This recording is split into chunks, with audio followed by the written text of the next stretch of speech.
સોમનાથના સૂત્રાપાડાના પ્રશ્નાવડા ગામે નીચાણવાળા વિસ્તારમાં ઘરોમાં પાણી ઘૂસી ગયા છે। સૂત્રાપાડામાં રાત્રિ દરમિયાન ધોધમાર 4 ઇંચથી વધુ વરસાદ પડી ગયો હતો।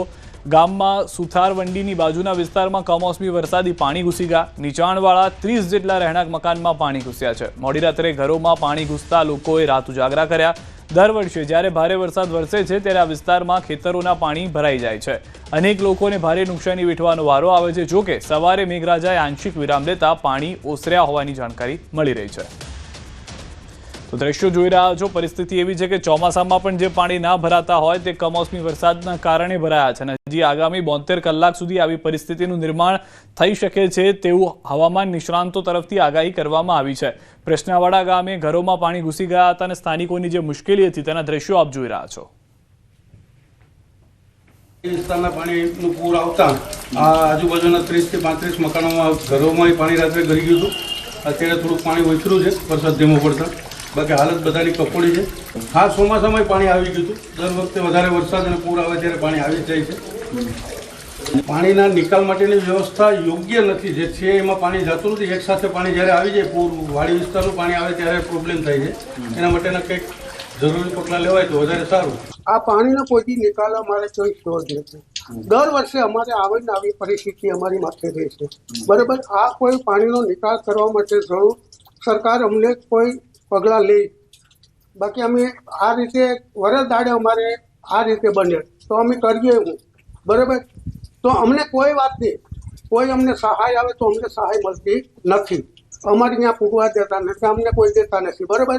ગયા વર્ષે પણ અમને કોઈ 2 વર્ષ પહેલા પણ અમારી સહાય હતી તો અમને કોઈ પૈસા આપ્યો। વીજળીના કડાકા ભડાકા સાથે ધોધમાર વરસાદથી ખેડૂતોની હાલત કફોડી થઈ છે। ખંભાળિયા તાલુકાના કંડોરણા, બજાણા, લાખાસર, ભાડથર, લાલપરડા, કેશોદ સહિતના ગ્રામ્ય વિસ્તારોમાં ધોધમાર વરસાદ, વીજળીના કડાકા ભડાકા સાથે વરસાદથી ખેડૂતોનો મગફળીનો તૈયાર થયેલ પાક અને મોટું નુકસાન થયું છે। 2 ઇંચથી વધુ વરસાદ થતાં ખંભાળિયા તાલુકાના ગ્રામ્ય વિસ્તારમાં ખેડૂતોનો તૈયાર થયેલ મગફળીનો પાક ખેતરોમાં પડ્યો હોવાથી ખેડૂતોને મોટું નુકસાન થયું। ભારે વરસાદને કારણે ખેડૂતોના મોઢે આવેલો કોળિયો છીનવાઈ ગયો છે। હાલ સરકાર પાસે ખેડૂતો સહાયની માંગ કરી રહ્યા છે। વાસિંદા કરી કરીને થાકી ગયા માલઢોરમાં, પણ આ ખેતીયારે કઈ હવે ફાયદો થતો જ નથી। એક આ કમોસમી વરસાદ પડે એટલે કઈ હાવ ભેહાણ જ થઈ ગયું। આ 25-30 વીઘાની માંડવીઓ નથી, માલને ડૂચોર્યો નથી, કઈ માંડવી બી લેવા જવું। હાલ ખેડૂત ઉપર જે પરિસ્થિતિ બની છે વરસાદ રૂપે તે ભયંકર ખરાબ બની છે। 3 પાકો, ટૂંકા ગાળાની મગફળી, લાંબા ગાળાની મગફળી અને કપાસ, 3 પાક કમોસમી વરસાદના કારણે સદંતર ફેલ થયા છે।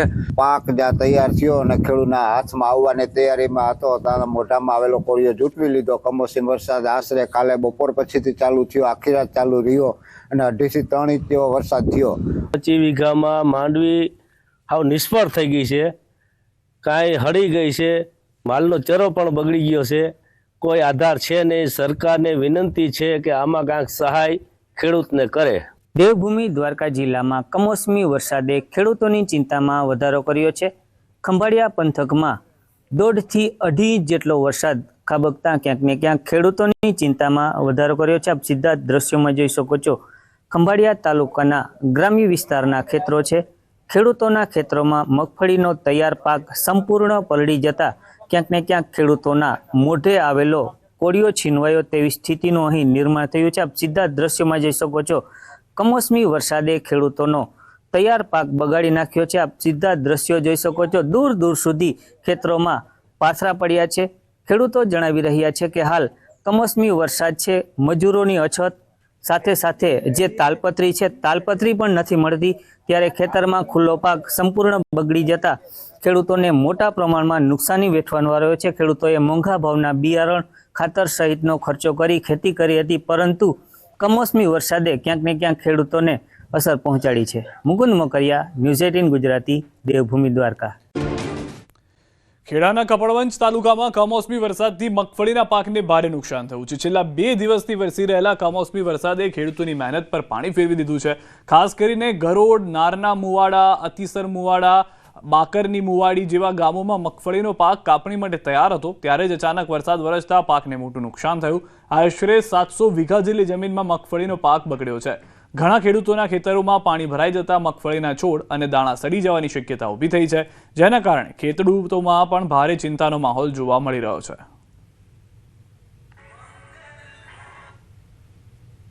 સાહેબ, મગફળીમાં તો એટલું નુકસાન છે, કુદરતે કાળો ઘેર વર્તાયો છે. કમોસમી વરસાદના કારણે અમારા ખેતરોમાં જે પોઝિશન છે એ સરકારશ્રી જો જોવે ને તો એમને એવું લાગે કે ખેડૂત કઈ રીતે ટકી રહ્યો છે. અત્યારે આ અમારા ગામની અંદર 700 વીઘાની અંદર મગફળીની અંદર નુકસાન થયેલું છે. મગફળીની અંદર કશું લેવા જેવું નથી. મગફળી હાલની અંદર જોવામાં જઈએ તો કશું બધું જ પાક બધો ઉગી ગયેલો છે, કોઈ ગયેલો છે, કશું જ લેવા જેવું નથી. માંડ એક સીઝન પાકે છે, એની અંદર બી અત્યારે હાલ જોવા જઈએ તો કશું લેવા જેવું અમારી જોડે બચ્યું નથી. દક્ષિણ ગુજરાત સાવધાન, અરબ સાગરમાં ડિપ્રેશન સક્રિય થયું છે. આગામી 7 દિવસ વરસાદની આગાહી છે. આગામી 3 દિવસ સૌરાષ્ટ્રમાં ઓરેન્જ એલર્ટ જાહેર કરવામાં આવ્યું છે. સૌરાષ્ટ્રમાં ભારે વરસાદની આગાહી છે. દક્ષિણ ગુજરાતના જિલ્લાઓમાં 2 દિવસ યલો એલર્ટ આપવામાં આવ્યું છે.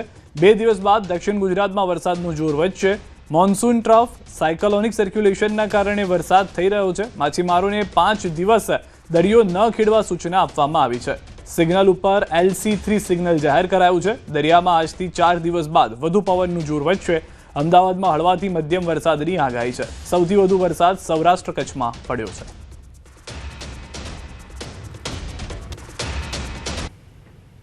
डिप्रेशन में मेनली इसी का इफेक्ट रहेगा. इसकी वजह से अगले हम 7 दिन तक रेनफॉल एक्टिविटी एक्सपेक्ट कर सकते हैं गुजरात रीजन में और सौराष्ट्र कच्छ में.